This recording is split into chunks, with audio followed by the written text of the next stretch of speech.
많은 병원에서 콜레스테롤 검사를 할 때 밤에 금식을 하고 공복 상태에서 콜레스테롤 검사를 하라고 하고 있습니다. 근데 여러 연구들을 보면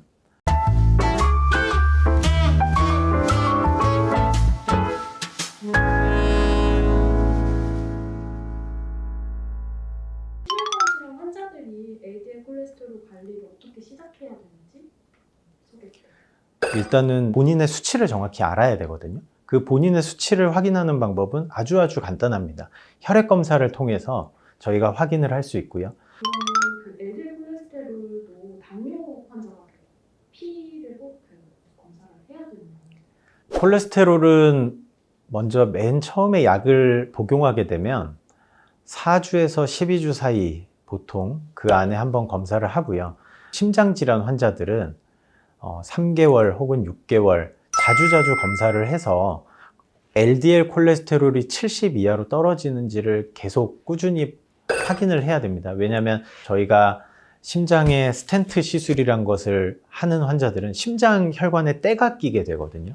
그 때가 끼면 결국에는 심장 혈관이 다시 좁아져서 또 나쁜 상황을 일으킬 수 있기 때문에 저 같은 경우에는 외래로 올 때마다 3개월에서 4개월 LDL 콜레스테롤을 포함한 총 콜레스테롤을 확인을 하고 환자에게 주지를 시키고 그거에 따라서 스타틴의 용량을 조절하고 있습니다.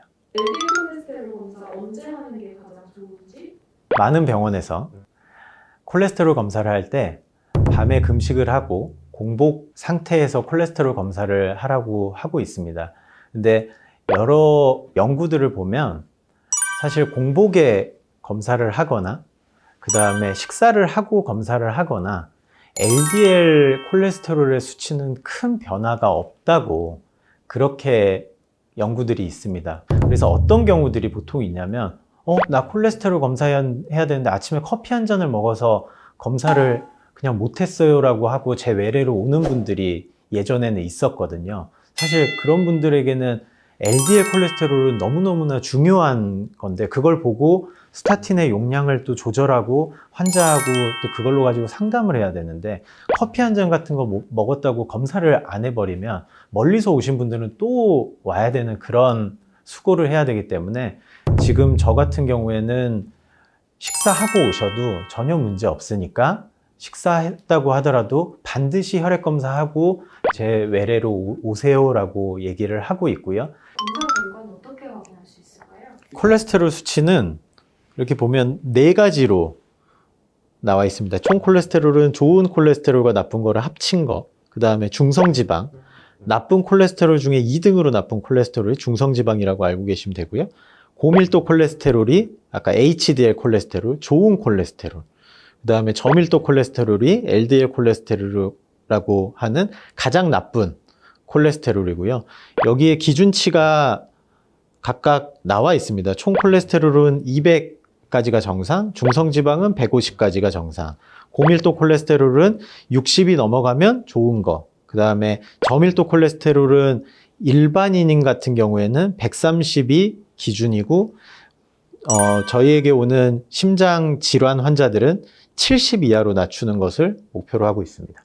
이거를 제가 2번 검사를 했는데요. 이때 보면 LDL 콜레스테롤은 이제 정상 수준인 114까지 떨어졌고 좋은 콜레스테롤이라고 부르는 HDL도 66으로 60 이상으로 잘 유지되고 있습니다. 그 다음날 제가 점심 식사를 하고 3시간 뒤에 혈액 검사를 했는데 LDL 콜레스테롤은 126, 114로 크게 차이는 없고요.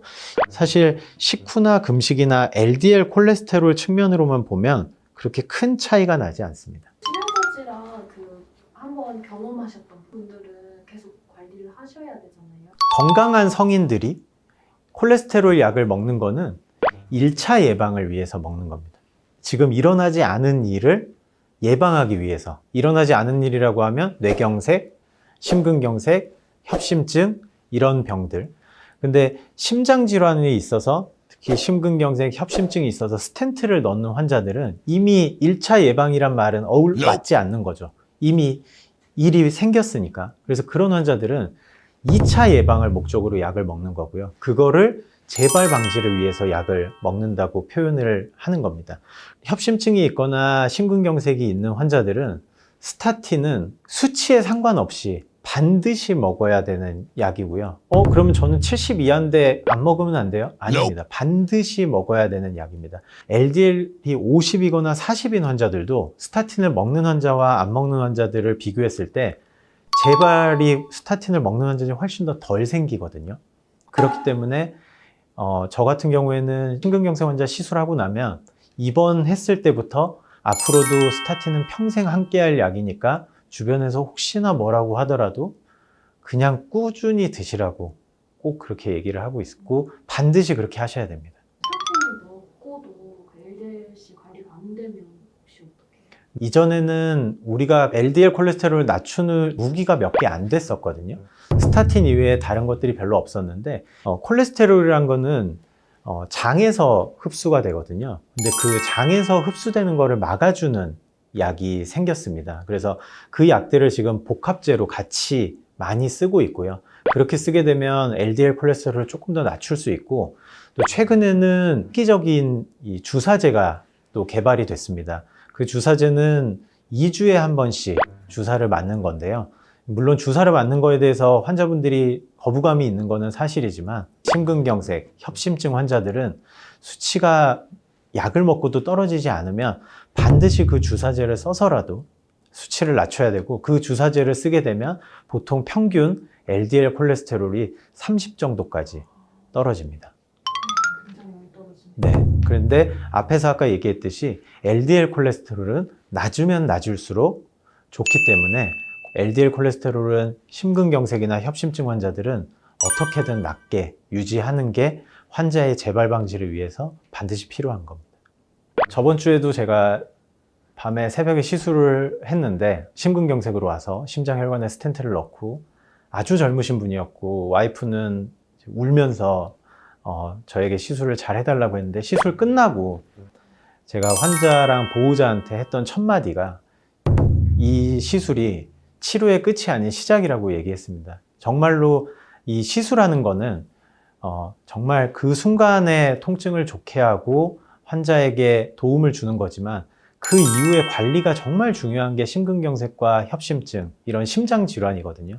그래서 치료의 끝이 아닌 치료의 시작이란 거를 꼭 명심하시고, 외래는 절대 빠져서 오시면 안 되고요. 약을 하루라도 빠지게 되면 가까운 병원에 가서라도 꼭 약을 타서 드셔서 저랑 10년, 20년, 30년 자주 볼 수 있으면 좋겠습니다.